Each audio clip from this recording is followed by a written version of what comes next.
You see where the puppy has gotten me? Real nice. The puppy strikes again.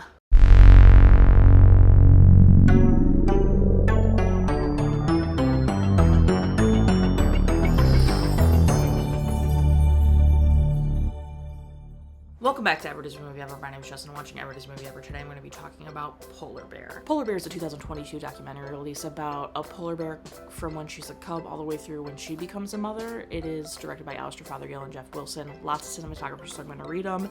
Brian Atkinson, Tom Beldam, Howard Bourne, Per Christian, Dyro, James Ewen, and Rolf Steinmann. It is edited by Andy Netley, music by Harry Gregson Williams, and it's written by David Fowler, and it's narrated by Catherine Keener. The film has a 72% Rotten Tomatoes, no consensus because there's only 18 reviews. As I'm sure this comes to no surprise, the cinematography is drop dead gorgeous. When you think it can't get better, it somehow does. The up close of the feeding on the whale, the swimming, the aerial shots of the swimming drone or helicopter or whatever it was, absolutely breathtaking.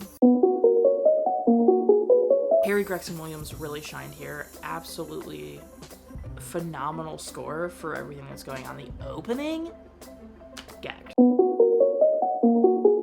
Y'all, this is a POV voiceover, so it's like making the polar bear character again. I don't think we even get a name for her. It's not as bad as chimpanzee. There's not like making sounds or like doing like stupid funny quips or whatever. She really is just like talking about what she learns from her mom and how to survive and everything.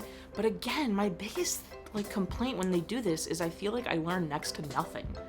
Like, the biggest things I took away from this movie were the super depressing fact that humans are ruining the frickin' planet and the ice is melting and the polar bears and seals and everything up there is struggling, which, of course, if it's a movie that has a polar bear in it, it's gonna be talked about, which is super depressing. And like I'm not spiraling enough about the state of the world.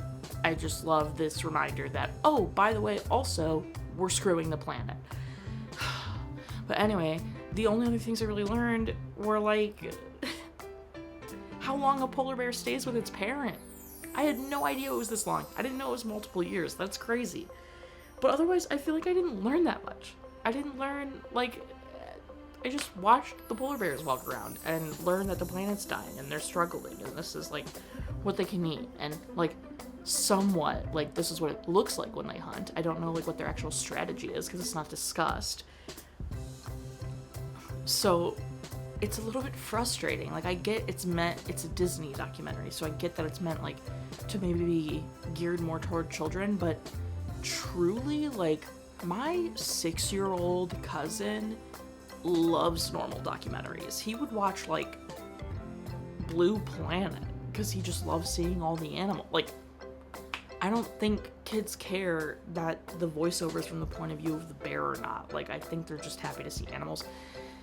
So I feel like it's just, I don't know, that's not my vibe of documentary. I prefer to learn. I love learning as much as possible because I love random cool facts. I love learning about the animals because it, like, is nice. Like, I don't know, maybe I'm just a freak, but it was really depressing. It's like, you know, seals need sea ice to breed. We need the seals to hunt.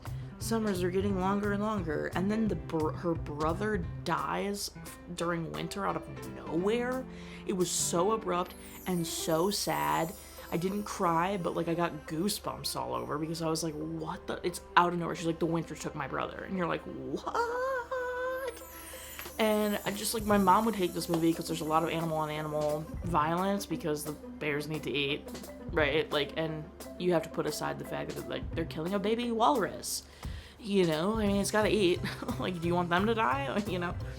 And there were a lot of walruses, thank goodness. But then, like, the whale that they ate dying of natural causes, like, my mom probably would have been okay with that. Although the up close of them, like, shoving their heads in there, that was nasty. But they gotta eat, right? They gotta be able to do that. I don't know. Like, it was beautiful. It was a beautiful movie, and it's definitely, like, not the most egregious. Like, chimpanzee is still bottom of the barrel when it comes to, like, voiceover ruining the enjoyment of the movie.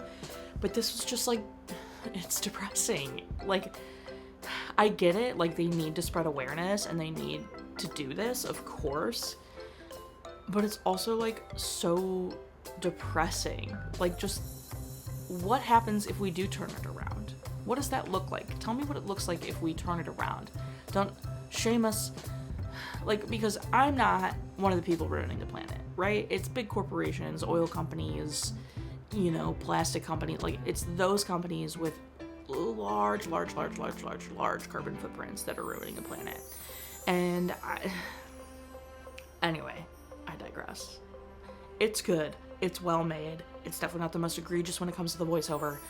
It's just depressing.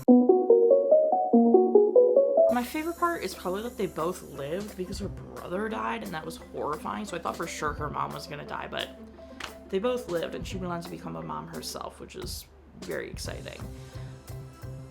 Least favorite part, probably how depressing, like how depressed I get watching this, because like I'm one person, I can't like fix it. Like I just want to fix it. I want to fix the earth. I want to fix it so the polar bears have ice, you know, like I don't want the planet to be melting, but I'm one person. But with that, I will be donating to some sort of Arctic conservation or polar bear. There's something at the end of the movie. I'm going to check and see if it's still even a thing. If that is a thing, that's the one I'll be doing, because they give a thing at the end of the movie. But if that doesn't exist anymore, because the movie came out, you know, 4 years ago, I'll find another like polar bear conservation or Arctic conservation of some kind to donate to, and I'll put the link in the description. I just haven't chosen what it is yet at the time of filming. But obviously, as you know, I'm like 5 weeks ahead, so I have plenty of time to figure out which, and then I'll just link it in the description. So by all means, if you're so inclined, please go ahead and also donate. It's what I can do. You know, I can make this movie and make this video and talk about it, and I can donate, right? For those that can't donate, you can spread awareness, right? I totally get it. We live in a world that sometimes you can't spare a single cent. So, recommend? I guess. Watch again? Not really.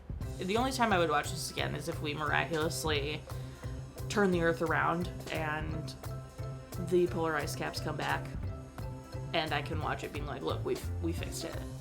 They're all better now. You know? I don't know. Anyway, that's it. That's everything I have. My final rating is going to be 7 polar bears out of 10. Our total movie count is. Parents That Stole and Crack Out are still the same. If you want to keep up with what movie I'm watching, follow me on all socials, just check out what movie I'm on, and check out my website. Got a tier starting at, or join Patreon. I got a tier starting at just $1. You get every video a week early, choose for that, daily trivia, monthly postcards, bonus content, etc. Buy merch. Merch is great, merch is great. Until next time, comment, like, subscribe, and not church of your life. You are to do, and don't be contributing to climate change. I just don't understand how people can see that this is what's happening and we're the source of it. We're a virus on the planet.